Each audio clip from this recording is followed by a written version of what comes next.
BJP में अब संगठनात्मक बदलाव की चर्चा तेज हो गई है। हालांकि अभी 10 जुलाई को बजट और 13 जुलाई को प्रदेश कार्य समिति की बैठक के बाद बड़े निर्णय देखने को मिलेंगे। इसके लिए विधिवत संगठन में तैयारी चल रही है।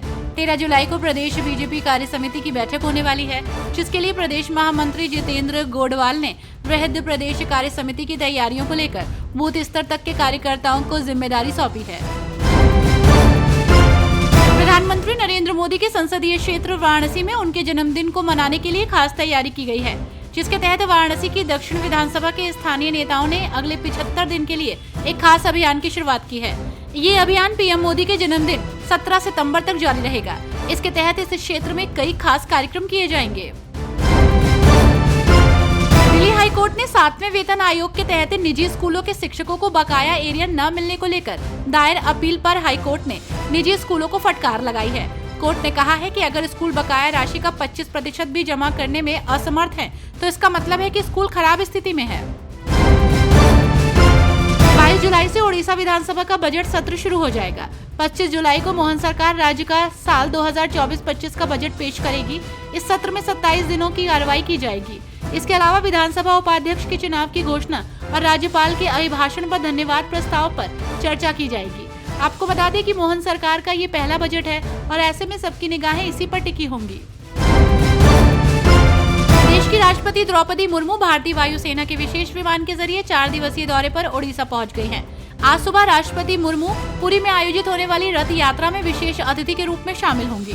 राष्ट्रपति के इस 4 दिवसीय दौरे के दौरान सुरक्षा व्यवस्था के कड़े इंतजाम किए गए हैं। उनकी यात्रा के दौरान उनका रूट नो फ्लाइंग जोन किया गया है। उपराष्ट्रपति धनखड़ ने कांग्रेस नेता पी चिदम्बरम के बयान की आलोचना की है। पी चिदम्बरम ने कहा कि नए कानून पार्ट टाइम लोगों ने तैयार किए हैं।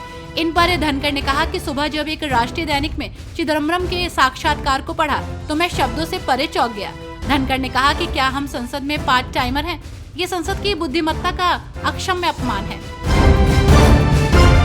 चुनावी रणनीतिकार से नेता बने प्रशांत किशोर के ऐलान के बाद राष्ट्रीय जनता दल में खलबली मची है। दरअसल प्रशांत किशोर ने कुछ दिन पहले ऐलान किया है कि उनका संगठन जन स्वराज जल्द पार्टी में तब्दील होगा। पार्टी बनाने की मुहिम में प्रशांत किशोर लगे हुए हैं। अब आरजेडी पार्टी के प्रदेश अध्यक्ष जगदानंद सिंह ने राजद के नेताओं और कार्यकर्ताओं को हिदायत दी है। ये हिदायत जन स्वराज में सदस्य और सहयोगी नहीं बनने को लेकर दी गई है। जगदानंद सिंह ने जन स्वराज को बीजेपी की बी टीम बताया है। कांग्रेस ने आरोप लगाया कि प्रधानमंत्री नरेंद्र मोदी ने तत्कालीन राज्यसभा सभापति हामिद अंसारी पर यह आरोप लगाकर सभी संसदीय मानदंड तोड़ दिए हैं कि 2014 में जब भाजपा सत्ता में आई थी तो उनका झुकाव विपक्ष की तरफ था।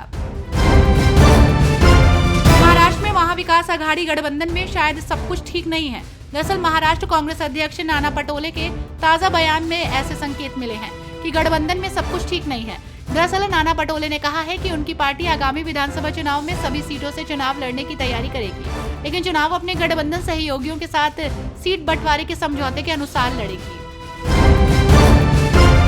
देहरादून विधानसभा का सत्र गैरसैंण में प्रस्तावित है, जो अगस्त के पहले हफ्ते में हो सकता है।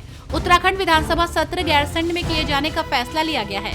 विधानसभा का सत्र गैरसैंण में प्रस्तावित किया गया है। अगस्त के पहले हफ्ते में सत्र हो सकता है। संसदीय कार्य मंत्री प्रेमचंद अग्रवाल ने इस संबंध में जानकारी दी है।